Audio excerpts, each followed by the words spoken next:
very different mindset than that I live in every day. For those of you who haven't, Mr. Young, sir, thank you for all you do for this company.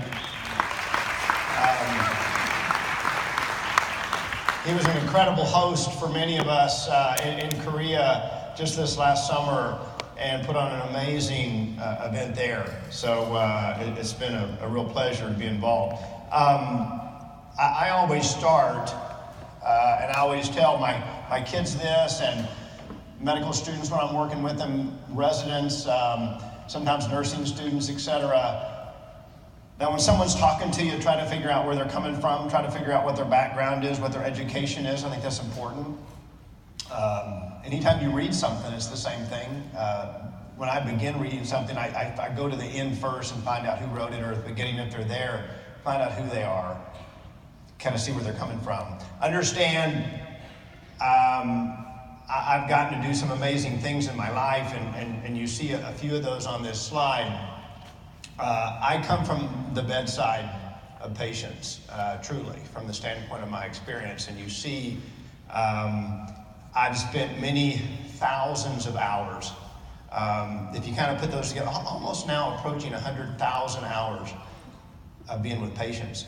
If you count my med school and residency for sure, almost 100,000 hours of spending time with people, mostly sick folks, people who were hurting, people who frequently needed something done, maybe to hopefully make them better, and sometimes not. But I will say it again, I've said it before, that, we don't have enough medications, we don't have enough operations to fix the problems that have developed in our country. And Coach P sort of spoke to that yesterday, that we're kind of broke in a lot of ways, and the traditional ways, or at least the ways we've sort of become accustomed to fixing those problems, are not working. They've become a problem in and of themselves. The opioid epidemic and the many now thousands, tens of thousands of people dying in this country literally every week and every month is evidence of that. It's really come to a head, and we're responsible in many ways in traditional medicine in sort of the direction we've kind of been headed to try to help folks. So I'm going to try to share some things today that are very different, and this is simply the disclaimer slide that we sort of have to put up. And understand, really everything I'm saying today is my opinion. It's based on a lot of experience, a lot of time spent with people, a lot of study, if you will. So I hope you get a lot out of it, but I also hope those of you who heard me yesterday understand that I'm probably the least important speaker today, and I truly mean that. What I'm saying, from the standpoint of the details, is not very important. From the standpoint of the ability to help you believe, is huge. Because like I said yesterday, your limitations on what you can believe and what you can do are interconnected, and it doesn't have to be true. In other words, whether what you believe is true or not, it will limit you. So it's incredibly important to try to believe in a healthy way and in a proper way and in a way that leads you to do good things, that leads you to act with emotion, and people will understand that. But the details, don't get caught up in the details of what I'm going to say. I think they're important because, let's face it, when you bring these things to people, you're bringing them to your friends and your family and people you care about and people that you want to make sure you're doing the right thing by them. So it is important at some level for you to get this information, but it's not important for you to regurgitate it to people, because that's not the way you're going to help more folks. And as I said last night too, you guys have the ability to save many more lives than I have in now almost a 30-year practice of medicine, both in and out of the military, by helping people. Because see, when people come to the hospital all broke and need their appendix out, whether I'm there or not, some surgeon's going to be there to take their appendix out or fix their gunshot wound or whatever. Somebody's going to help them, okay? I might just be that guy that night that does it, but otherwise someone else will be there. But the people y'all will reach may never be reached unless you do it. And that's why you have so much more power to help and impact people than I really have in my career. So I'm going to talk about these things. I'm going to be talking about why it's important to kind of cleanse and why it's important for us to stay in balance and to build our bodies, and yet how it's a part of whole health. Because understand, you know, if you take all the greatest stuff in the world and sit on the couch, guess what? You ain't gonna be healthy. You're not. You know, you got to do it all. You got to get proper sleep. You got to be active. Do the things that Coach P is going to talk about. So that's what I'm going to try to sort of hit on. This business is about trust, and to be trusted, you got to be heard. You got to be understood. You got to be believed, and to be believable, you got to believe yourself, what you're doing, what you're projecting. So it's got to be based on something real. It's got to be based on some real long-term benefits. A lot of companies use celebrities as their marketers, you know, and that person, you know, Brett Favre or whatever on the TV, is really trying to look like your brother, right? Or your dad. I mean, that's what he's trying to project to you as they're trying to sell you something.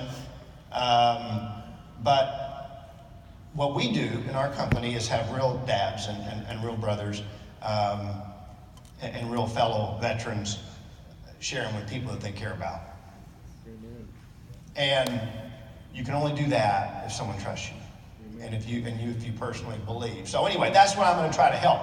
You know, so it's about belief and it's about a philosophy. And a philosophy really is a guiding principle, you know, that we have. And we have it in our company, and I think that's important because it kind of keeps us on track. We believe that we live in a toxic world, and we do.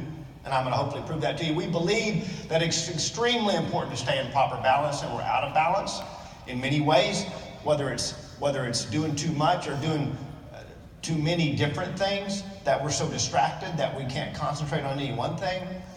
And we're deficient in a lot of things. And again, I'm going to try to prove to you that. You've seen this, the power of whole health and how important that is. So here's the deal. And I'm not going to read these slides. You guys can read. But understand that when your body works properly, it is in a constant state of cleansing. Your lungs are constantly, you know, expelling things and getting rid of things. Your skin is trying to get rid of poisons and bad things.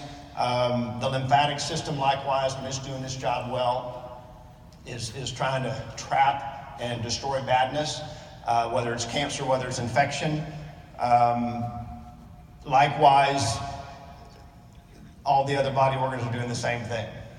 The liver's doing that, and really all the organs are if they're doing right. So, for all of those things to build up in the body and become problematic is when these organs aren't working right, you know, when the kidneys aren't working right, when the liver's not working right, etc. That becomes a problem. So anything that you do that really supports the whole body and all the organ systems is going to help you cleanse. You know, we used to all die of infectious disease, and if you look at this slide, down in 1900, the biggest killer, you know, was things like typhoid and tuberculosis and infectious diseases kill people. Now chronic diseases kill people.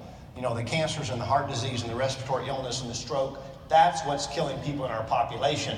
And if you want to see the numbers, they're here. And if you want to, and by the way, cancer is going to be number one. It's vying for number one, probably going to do that in 2020, the time we become $1 billion company.